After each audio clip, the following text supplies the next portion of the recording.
Blazon is a ceiling piece composed of 350 flags made of fabric and 59 stainless steel and brass shields that they are wall pieces.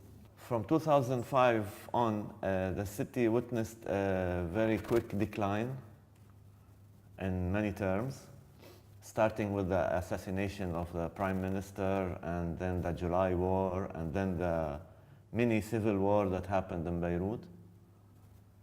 But still, with all these things, Beirut never lost its charm. Everybody who visits this city leaves with an impression, a very strong impression. Even though the residents of the city went through 15 years of civil war. So there's a lot of anger, a lot of hatred, a lot of negative feelings. Somehow the city seems to be able to conceal all this and show another face.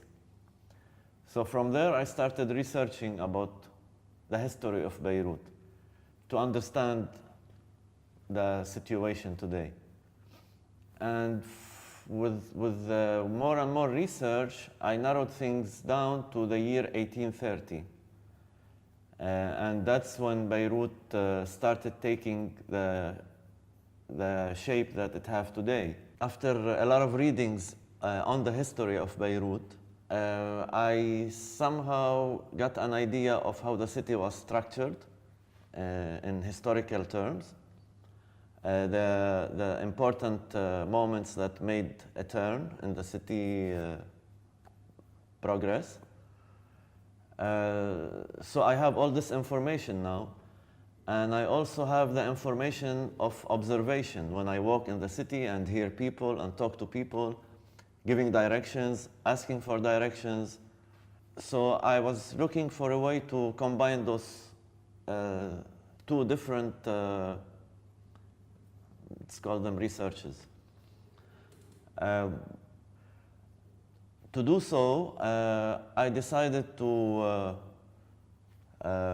use Beirut Caoutchouc as a base and take the 59 neighborhoods that they were depicted in Beirut Caoutchouc and start using them in a different way for the Blazon project, which means I had to go again in the streets and start to collect all the landmarks and all the public names that people use.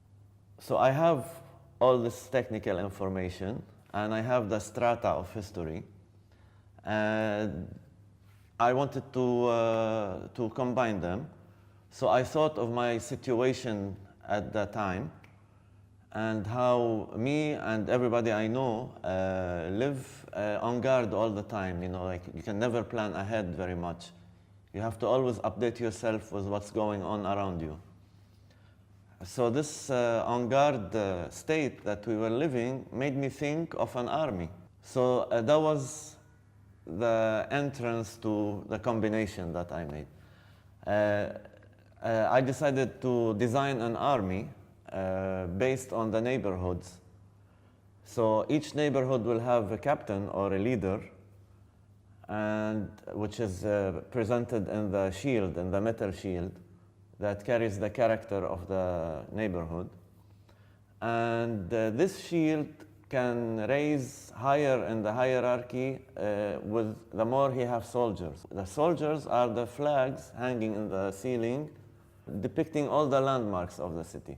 The 5 groups that I came out with, based on the names of the neighborhoods, are architecture, terra, horticulture, genealogy, and sectarian.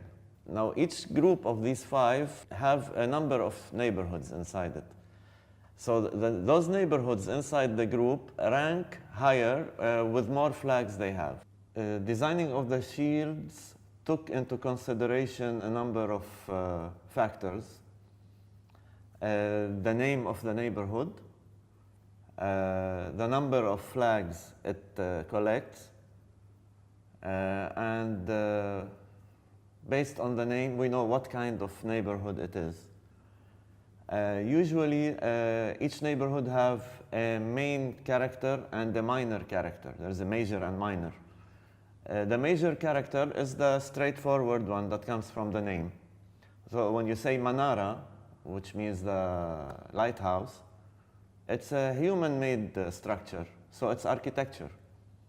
But Manara or lighthouse have a direct connotation with the sea. So the sea is geography. So the minor character of Manara is the geo symbol. In opposed to Al-Jamia, which is the American University of Beirut, Al-Jamia is also as a human-made structure. So it is architecture. But Al-Jamia is a Protestant school. So the minor character of it is sectarian, which means the holy book. And it goes on and on and on. Al-Jamia have a lot of players on the field. It have a lot of flags. And Manara competes in the same group of architecture. Probably one have 15, one have 13. So immediately Al-Jamia take a higher rank than Al-Manara. It can be, I think, in the architecture group, Sarai is the highest. It's not a coincidence. It's the center of the city. It have probably 18 flags. So Saraya is the chief. It have the mark of the chief. While Jamia and Manara, or let's say Jamia is the second in the group. So it have the Dexter rank, which is the diagonal line. And then Manara comes as a third. It have the sinister line, which is the bended line, but to the right. And they go on and on, you know, until you have, in the architecture group, a small neighborhood that have probably 3 flags only. It will rank at the bottom of the group. And the same story goes on all the other 5, all the 4 other groups. When you walk under it, in opposed to Beirut Caoutchouc, you feel like you're walking under the city or like you're cruising in the car. And the visuals just, you don't look at them straight in the face or straight forward, you know. They pass next to your eyes and they leave an impression that is not conscious. Everything in Blazon is in its real location. The proximity between the flags, it's very similar to the proximity between the real places. So when you have 3 abysses, these are the 3 branches. But I think the one in downtown closed down, so, and a new one opened in Verdun. So we can update or move the flag to the other area.